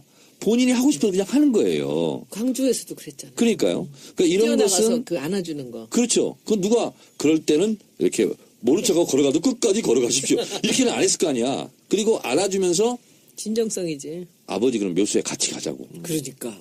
그래서 실제로 가. 이런 거 있잖아요. 감동이지, 그거. 이런 것은 정말 그 본인이 그냥 순간순간 판단하는 거고 5.18 기념사 같은 경우는 참모들이 일단 초안을 작성했겠죠. 예. 근데 완성본은 본인이 했을 겁니다. 그럼요. 근데 그런 것은 오늘도 가장 돋보이는 거였어요. 예. 그리고 뭐 인사 발표할 때도 사실은 그 질의응답 같은 경우에는 참모가 한다고 미리 얘기했습니다만 대통령이 그냥 끝나고 나서 기자들한테 질문 없습니까? 바로 물어버리니까 이게 또 그 전 대통령과 확 차별화가 나잖아요. 근데 그런 모습들은 준비한 게 아니죠. 그리고 이제 노회찬 대표가 어느 프로그램에 와서 얘기를 하던데 사실은 먼저 가서 기다려주고 그 명찰 떼게 하는 거 있잖아요. 그건 돈 드는 게 아니잖아요. 근데 그것은 야당의 협조를 진짜만 이끌 수 있는 그런 거거든. 왜냐하면 사람을 기분 좋게 하면은요 안 되는 일도 돼요. 그래서 그건 굉장히 잘했는데 다 언론에 보도 안 됐다 그러면서 노회찬 대표가 쭉 얘기를 하는데 아무런 대본 없이 즉석에서 막 이것저것 의제를 가지고 중요한 의제를 가지고 다 토론했다는 거예요. 그래서 본인은 너무 깜짝 놀랐다. 준비가 많이 돼 있는 그렇게 거지. 얘기를 하더라고요. 그래서 예. 지금 하고 있는 것은 제가 상상한 이상으로 너무 잘하고 알겠습니다. 있습니다. 자, 저는 추모식에서 들은 얘기 축사들이나 이런 걸 들으면서 추모사를 들으면서 제가 기다렸던 말이 하나 있었어요. 근데 아무도 그 얘기를 안 하시더라고. 그런데 그걸 이번 팔뚝이 가서 제가 그걸 많이 느꼈는데 문재인은 진짜 노무현이 준 선물이에요. 예. 그렇잖아요. 근데 그게 노무현 대통령이 아니었다면 우리가 문재인 같은 대통령을 만날 수 있었을까? 예. 오늘 그 생각이 전 너무 많이 들더라고요. 다들 뭐 동의하실 겁니다. 네. 그래서. 그래서 예. 그런 것들이 있고 아마 그 젊어서부터 살아온 그 사람의 일생을 본다면 이 단호하게 결단을 네. 내리면서 결정해 나가는 과정을 앞으로 우리가 더 멋진 대통령을 볼 수 있을 것 같다고 생각합니다. 근데 지금 정청래 오늘 야당 협조 잠깐 얘기했잖아요. 근데 지금 같은 경우에는 야당이 할 일이 없어요. 그러니까 대통령이 다 그 일방적 지시사항으로 하고 있기 때문에 그걸 못하면 야당이 또 뭐라 그러겠지만 그걸 또 잘하고 있기 때문에 야당이 뭐 할 일이 없어가지고 발목도 못 잡거든. 발목 잡기를 해야 되는데 그런데 이제는 서서히 야당이 발목 잡기 할 거리가 생깁니다. 지금 정 의원님이 두 번째 키워드 청문회가 아마 인사청문회 같아요. 그죠? 네. 인사청문회부터 발목 잡기 시작하고 일단은 야당은 시끄럽게 하고 이렇게 되고 언론이 또 시끄럽게 쓰다 보면 지금의 지지율을 조금 흔들릴 수도 있거든요. 문재인이 잘하든 못하든 간에 그런 식으로 나오면 그래서 요 야당의 협조 문제 상당히 중요한 건데 일단 광고 듣고 와서 인사청문회 관해서 키워드 분석 한번 들어가도록 하겠습니다. 자, 두 번째 키워드. 청문회. 네, 청문회. 네. 당연히 인사청문회 얘기고요. 네. 인사청문회가 장관까지 확대된 것이 노무현 대통령 때입니다. 그리고 당시 한나라당 야당이 요구한 겁니다. 예. 예, 그래서 인사청문회 이명박 박근혜 정권 때 인사청문회 때 굉장히 두 정권이 고생을 많이 했죠. 그리고 박근혜 정권 때는 김영준 전 헌재 소장부터 시작해가지고 국무총리에 굉장히 낙마 사태가 벌어지면서 국정의 기조가 흔들리고 동력이 빠져버렸죠. 동력이 빠져버리고 이제 이런 사태가 기억납니다. 문창극. 발사고 국정을 지금 운영하고 있는데 지금 촛불 정신 10대 개혁 전교조 합법화를 제외하고는 대체적으로 다 이루어질 것 같아요. 그래서 결국은 언론 개혁 문제까지 건드리지 않을까. 그런데 한 가지 좀 우리가 조심해야 될 것은 열린우리당 때 4대 개혁 입법 법 하나 처리하기도 어려운데 4개를 묶어버림으로써 반대 세력들의 연대화를 꾀했거든요. 그것은 절대 하면 안 되거든요. 그러니까 부유세 있잖아요. 종부세 같은 경우도 실제로 조세 저항이 일어날 상황이 아니거든요. 그래서 세금을 올릴 때는 30만 명 이상의 조세 저항을 없게 해라 하거든요. 근데 종부세는 몇만 안 돼요, 그거. 6억 이상이 냈으니까. 근데 그것도 사실은 전수를 잘못 쓴 거거든. 그러다 보니까 저항이 엄청났었는데 지금 아까 손수호 변호사도 얘기했지만 자칫 잘못하면 저들이 또 노리고 있다, 하이에네처럼. 근데 그게 뭐냐면 반대 세력들의 결집, 반대 세력들의 연대 이것을 최대한 흐트러뜨려야 되거든요. 그래서 그런 부분은 지혜롭게 잘 할 것으로 보고 있고요. 그래서 초반기는 대단히 성공적이고 아주 만족한다라는 건데 100일 작전을 또 내놨습니다. 국민의 나라 위원회에서 이 100일 작전은 이제 조금 중장기적으로 국정의 기조를 바로잡고 개혁 동력을 확보하면서 간다 이런 거고 그 다음에 중기 프로그램은 내년 지자체 선거까지 어떻게 할 것인가. 그 부분에 대해서는 이제 개헌 문제도 마무리해야 되고요. 검찰 개혁도 완수를 해야 되고요. 그 다음에 일자리 창출에 성과를 내야 되고요. 노동 시간을 단축하거나 비정규직 문제를 해결하거나 이런 공약했던 것들을 일단 1년 정도 지났을 때는 성과를 보여야 되거든요. 그래야 중후반기를 안정적으로 가져갈 수 있는데 대체적으로 로드맵은 잘 짜져 있는 것 같다. 예. 그리고 객관적인 정세도 좋고 예. 그리고 준비된 정도도 탄탄하다. 그래서 오늘 봉화마을에서 노무현 대통령에 대해서 문재인 대통령이 이런 말씀을 하셨죠. 20년을 성찰해서 그리고 참여정부를 넘어서 성공한 대통령이 되어서 나타나겠다. 봉화마을에 그렇게 얘기했는데 그 부분이 실현이 되려고 하는데 이것은 대통령 혼자의 의지로 되지는 않아요. 그런데 저는 상당히 희망적인 것이 제가 판도라에서도 얘기했지만 인사하는 걸 딱 봤을 때 히딩크식이에요. 그래서 팀워크를 굉장히 중요하게 생각하고요. 히딩크가 기초 체력을 훈련을 처음부터 무작정 시켰지 않습니까? 그리고 연고를 타파했습니다. 축구계에도 연구 있죠. 연구가 있거든요. 고대 인맥, 연대 인맥 이렇게 쭉 있는데 전혀 고려하지 않고 이천수, 박지성, 이을용, 이런 송종국 이런 선수들은 연고주의가 있어서 국내 감독이었으면 어려웠다는 거예요. 근데 무명에 가깝지만 그런 사람 원석을 보고 딱 발굴해가지고 스타 플레이어로 다 만들었잖아요. 그런 것처럼 이종도 총무비서관 발탁하는 거 보세요. 그리고 조국 교수도 신의 한 수고 그리고 장하성, 김상조 그리고 김동연 경제부총리는 실제로 참여정부에서 2030 프로젝트 있잖아요. 그거를 작성했던 실무자입니다. 그래서 마인드도 괜찮아요. 이 경제 부분은 삼각편대를 뜨는데 경제 정책은 헌법 119조대로 할 것 같다. 거기에 보면 경제민주화에 대한 여러 가지 조항이 있잖아요. 그래서 부의 분배라든가 그리고 공개념을 위해서 사적 재산을 제한할 수 있다. 이런 119조대로 가지 않을까 이런 생각을 하고 있습니다. 그래서 능력 유지의 인사. 그렇습니다. 그리고 외교, 안보, 국방 여기도요 팀플레이로 지금 그 라인업을 형성하고 있거든요. 그래서 혼자 마치 집문서 들고 이리 뛰고 저리 뛰고 하는 우왕좌왕은 없을 것 같다. 그래서 상당히 개혁과 안정 통합을 두 마리의 토끼를 쫓는 원대한 목표를 지금 그리고 문재인 대통령이 뚜벅뚜벅 가고 있다. 이것이 문재인 정부의 국정 기조, 국정 철학이다. 질문이 있어요. 이상 브리핑을 마치겠습니다. 이 대목에 질문이 있어요.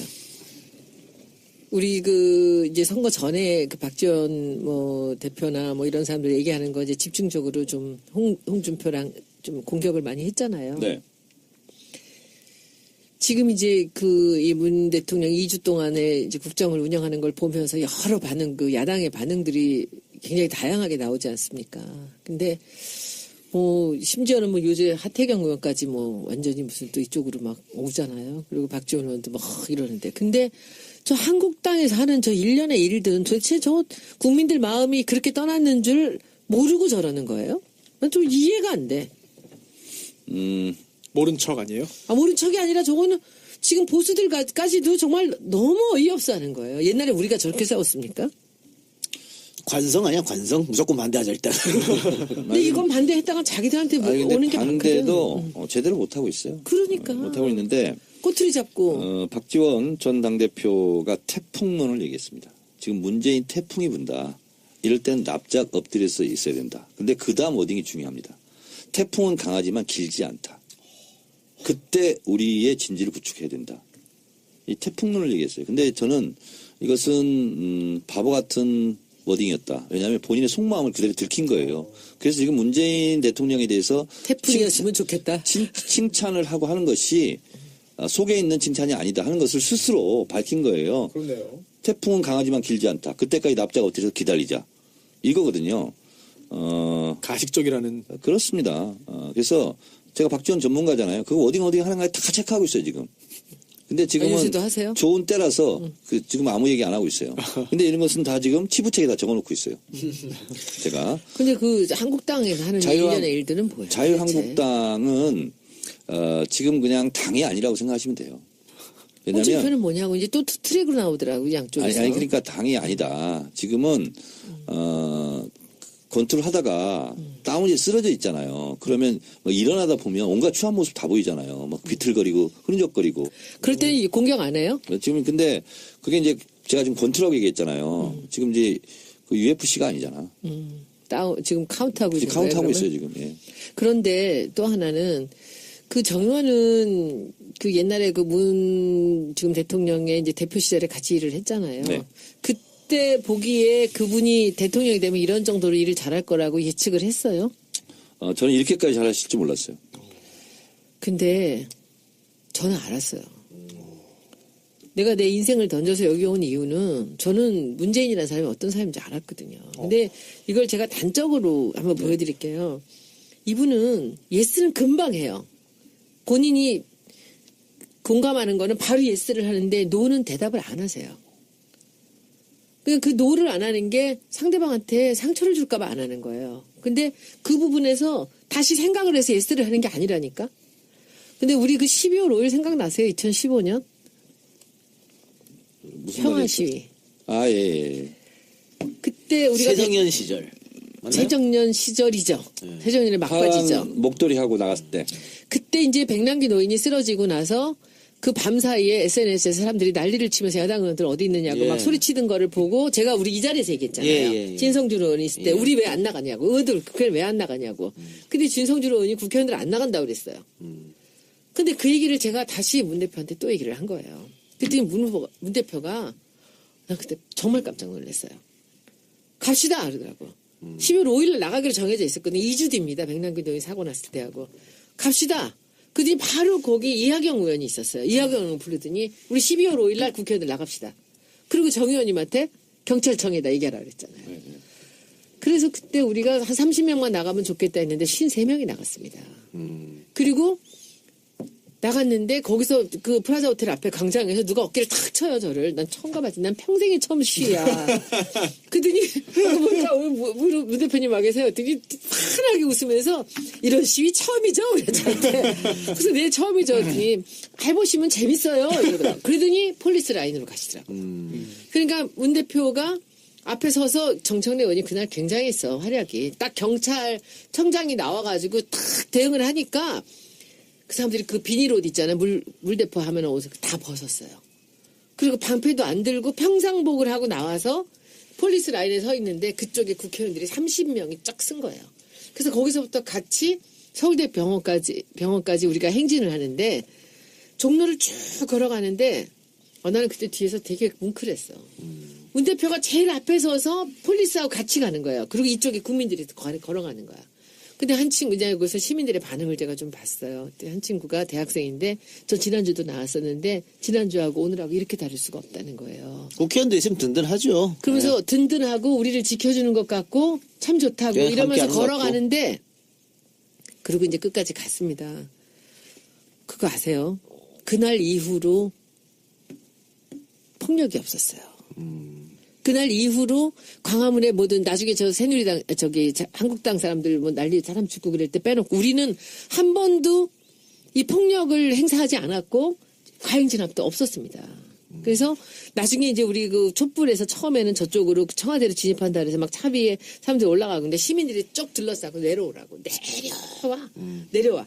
근데 그 12월 5일 2015년 12월 5일은 반드시 기억돼야 될 날이에요. 근데 그때 제가 평화라는 마크를 만들었거든요. 그래서 그날 이렇게 달았는데 저는 그때 제가 문재인이라는 사람 때문에 이 당회를 왔지만 그 12월 5일 날 저는 확신이 생겼어요. 아, 이 사람은 믿어도 되는구나. 자기가 옳다고 하는 것은 이렇게 단호하게 그냥 결단을 내리는구나라고 생각을 했죠. 그리고 청춘 시대를 그랬지만 저는 그 당에 들어와서는 그때를 봤고 그 뒤에 이제 당 이름 만들면서도 후반을 이렇게 딱 냈을 때 5개 후반을 냈는데 이렇게 탁 정해요. 근데 제가 이름을 만들 때 그 재벌 회장들 이런 사람들도 자기 거지만 쉽게 결단을 못 내려요. 근데 이 사람이 이걸로 하죠. 그냥 탁 정해요. 그래서 되게 굉장히 단호한 분이세요. 그리고 그 항상 듣고 다 듣고 즉답은 잘 안 해요. 아닌 것은. 근데 맞는 거는 그냥 그 자리에서 그냥 결정을 내려버리더라고요. 그래서 난 요새 하고 계신 일들이 그 힌트들이 있었어요. 그동안에. 그래서 이것이 그래서 반짝이 아니고 태풍이 아니라 아마 지속적으로 잘할 거라는 생각이 들어요. 많이 듣고 그리고 결단을 내리고. 그렇게 돼야겠죠. 제 주위에 문재인 대통령을 찍지 않은 분들이 계세요. 그런데 그런 사람들하고 친구야? 친구는 아니고 지인. 전 친구예요. 그런데 그런 분들도 지금 문재인 대통령이 잘한다. 예. 여기에 다 동의하고요. 다 동의해요. 문재인 대통령 못한다고 하는 사람 지금까지 제가 직접 본 적이 없습니다. 근데 더 두고 보자 사람은 가끔 있는데 거의 없어요. 정현 말처럼 문재인을 찍었던 많은 지지자들도 잘할 줄 알았지만 이렇게 잘할 줄 몰랐다. 그런 얘기들을 많이 또 댓글 남기고 그러더라고요. 맞아요. 근데 뿌듯해요. 뭐 12월 5일 그 하나를 보고 그 손혜원은 확신을 가졌다는데 그때는 그렇게 진짜 하셨어요. 근데 그거 하나를 가지고 지금처럼 잘한다라고 저는 예측을 못했어요. 왜냐하면 지금 사실은 제가 생각하는 상상 이상으로 잘하고 있거든요. 뭐냐면 저는 혼자 다 하시지는 않을 거야. 그럼요. 근데 어찌됐든 누군가는 프로그램이 있고 그리고 누군가는 조언도 하고 할 거 아니에요. 근데 저는 무엇을 높이 평가하냐면 이렇게 하자고 그랬을 때 그래 하자라고 곧바로 그걸 받아주고 본인이 직접 하는 거 있잖아요. 결정을 리더가 하는 거. 국정 철학 네. 시작하세요. 보다는 국정 기조가 낫겠어. 뭐든 문재인 대통령의 국정 기조가 뭘까? 문재인 대통령은 우리 일부에 복을 타고 나타난 예. 왕자다 예. 얘기했잖아요. 그래서 그 복이라는 것은 객관적인 정세를 얘기하죠. 근데 객관적인 정세를 봤을 때 가장 유리한 정세다. 예를 들면 김대중 대통령 때는 DJP 연합 예. 그리고 무엇보다도 외환위기 상황이었죠. 그래서 외환위기를 극복하는데 너무나 급급했어요. 그럼요. 근데 그때 너무 김대중 대통령이 외환위기를 뭐 1년 만에 졸업하겠다. 근데 저는 그것이 약간 그때 실책이라고 생각했습니다. 왜냐하면 위기 상황을 계속 불러일으키면서 개혁 작업을 했어야 되거든요. 근데 너무 지금 국민들이 고통을 받기 때문에 그냥 그런 어떻게 보면 전략적인 어떤 입장을 떠나서 그냥 진짜 외환위기를 졸업하는데 너무나 급급했어요. 급급하고 나니까 정권 초기가 다 흘러간 거야. 그러고 나서 그 와중에 김종필 국무총리를 임명해야 된 6개월 동안 또 야당이 발목을 잡아서 임명을 안 해줬어. 네. 그러다 보니까 국정 초반기에 개혁적인 작업을 하지 못했어요. 그러다 보니까 결국은 김정일 국방위원장과 정상회담을 통해서 어떻게 보면 개혁의 동력을 삼으려고 했으나 그게 잘 되지 않았던 이런 상황이었고요. 네. 국난 극복이 가장 우선적이었으니까. 그렇습니다. 그리고 뭐 햇볕 정책. 그렇습니다. 대표적인 정책은. 그리고 노무현 대통령 때를 생각해 보면 너무나 소수 정권이었고, 그리고 분당이 있었고, 그리고 탄핵이 있었죠. 그러다 보니까 2003년도에 취임을 했는데 2004년도 3월 12일 날 탄핵이 됐어요. 그 탄핵하면서 또 몇 달간 소진하고, 그리고 생각해 보면 노무현 대통령 국정 초반기에는 검사와의 대화가 가장 상식적인 사건이에요. 그리고 반발하고 검사들은 이런 얘기도 했어. 어디서 들리는 거 보니까 83학번이라며요. 그럼 저랑 동기네요. 뭐 이렇게까지 얘기를 하고. 그리고 뭐 조롱이죠. 조롱이죠. 대학교 못 갔지 뭐 이런 그렇지, 거. 고졸이잖아 당신. 완전 무시하고 대통령. 그러니까 대통령이 뭐라고 얘기했냐면 막가자는 거죠. 이거는 그 전이야. 그 후야. 그 대통령의 개인적인 그런 약점을 얘기한 자리가 아닙니다. 예. 이렇게 얘기를 국회의원 표시했죠. 네, 그러면서 강금실 법무부 장관이 입각을 했는데 실질적으로 검찰 개혁을 하지 못하는. 그래서 국정 초반기에 어떻게 보면 힘쓰다가 좀 이렇게 여러 가지로 힘든 상황이었어요. 이것이 이제 민주정부 3기 집권 초반기 상황이었는데 지금은 너무나 그 시기에 보면 객관적으로 너무 좋은 시기죠. 일단 야당이 질의멸렬하고요. 가장 큰 표차로 승리를 했고요. 그리고 박근혜 국정농단 사건이 있기 때문에 상대적으로 지금 당 지지율이 엄청나게 사상 최고로 높고 있고요. 그리고 국민들의 열렬한 박수가 있고요. 이런 상황 속에서 문재인 대통령은 그야말로 실력 발휘를 그냥 뭐 거침없이 파죽지세로 지금 하고 있다라는 건데 또 도와주기까지 해요. 상대방이. 검찰의 돈봉투 사건이 터지면서 여차하고 그냥 팍 예. 들어갔죠 지금. 예. 그런 상황이고요. 그리고 문재인 대통령이 첫날부터 열흘간을 너무 잘했습니다. 그 로드맵이 아마 있었을 겁니다. 그래서 대통령이 업무 지시로 할 것을 탁탁 해버렸어요. 그것은 뭐 누가 야당이 반대할 수도 없고. 그래서 미세먼지, 이 국민들이 지금 심각한 민원 상황이죠. 미세먼지 없애달. 미세먼지, 기간제 교사 순직 인정, 뭐 국정교과서 폐지, 국정교과서 폐지하려고 우리 몇 년 동안 이렇게 생고생을 했잖아요. 말 한마디로 해결되는 거야. 이런 것을 보여줌으로써 다시 지지율이 높아지면서 시너지 효과를 이루면서 더 큰 지금 힘을 갖고